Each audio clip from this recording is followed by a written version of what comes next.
اعوذ باللہ من الشیطان الرجیم بسم اللہ الرحمن الرحیم۔ شروع اللہ کے نام سے جو بڑا مہربان نہایت رحم کرنے والا ہے۔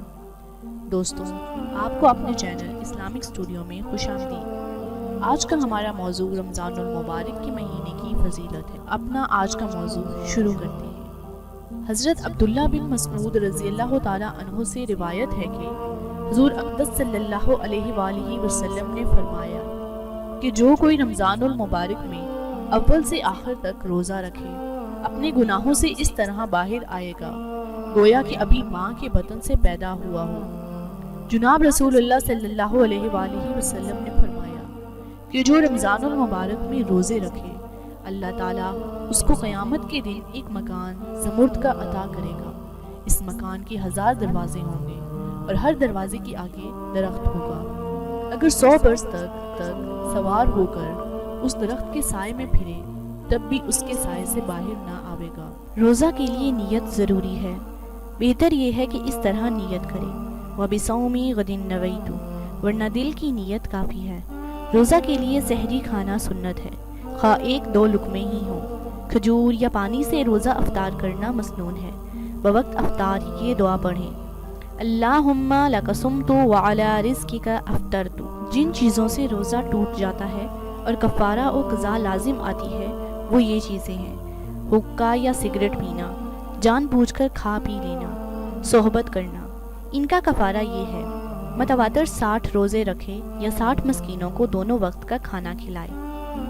جن چیزوں سے روزہ مکروہ ہوتا ہے وہ مندرجہ ذیل چیزیں ہیں: بلا ضرورت کسی شے کو چبانا یا نمک وغیرہ کا ذائقہ دیکھ کر تھوک دینا، قصداً منہ میں تھوک اکٹھا کر کے نگل جانا، فسد کھلوانا، پچھنے لگوانا، غیبت، جھوٹ، بدگوئی، لڑائی جھگڑا کرنا۔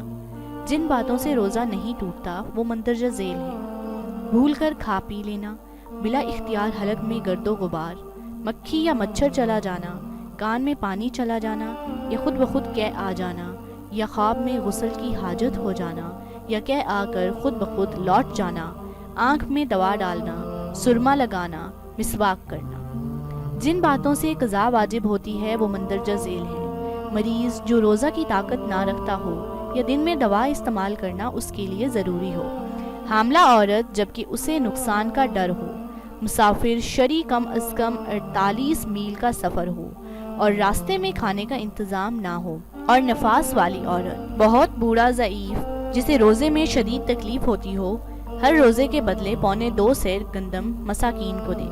روزہ توڑنے کا بیان: اگر روزے میں بیمار ہو جائے کہ مرنے کا اندیشہ ہو یا بیماری بڑھ جانے کا قوی احتمال ہو یا ایسی شدید پیاس لگی ہو کہ مر جائے گا تو روزہ توڑ سکتا ہے، بعد میں قضا ادا کرے۔ لیلۃ القدر: حضرت ابو ہریرہ رضی اللہ تعالیٰ عنہ سے روایت ہے کہ حضور اقدس صلی اللہ علیہ وآلہ وسلم نے فرمایا: جو شخص لیلۃ القدر میں ایماندار ہو کر بغرض ثواب شب بیداری کرے اس کے اگلے گناہ بخش دیے جائیں گے، اور جو شخص رمضان کے روزے بحالت ایمان ثواب سمجھ کر رکھے اس کے اگلے گناہ بخش دیے جائیں گے۔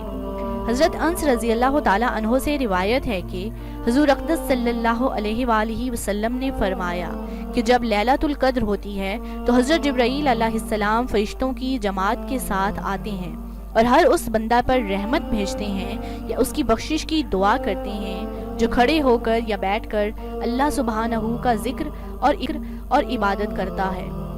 پھر جب ان کی یعنی مسلمانوں کی عید الفطر کا دن ہوتا ہے تو اللہ سبحانہ اپنے ان بندوں کے سبب اپنے فرشتوں کے سامنے فخر کرتا ہے اور کہتا ہے کہ اے میرے فرشتوں، اس مزدور کی اجرت کیا ہے جو اپنا کام پورا کر دے؟ فرشتے عرض کرتے ہیں: اے ہمارے پروردگار، اس کی اجرت یہ ہے کہ اس کو پورا معاوضہ دیا جائے۔ اللہ سبحانہ کہتا ہے: اے میرے فرشتوں، میرے غلاموں اور میری لونڈیوں نے فرض ادا کر دیا۔ پھر وہ گھروں سے دعا کے لیے عیدگاہ کی طرف نکلے۔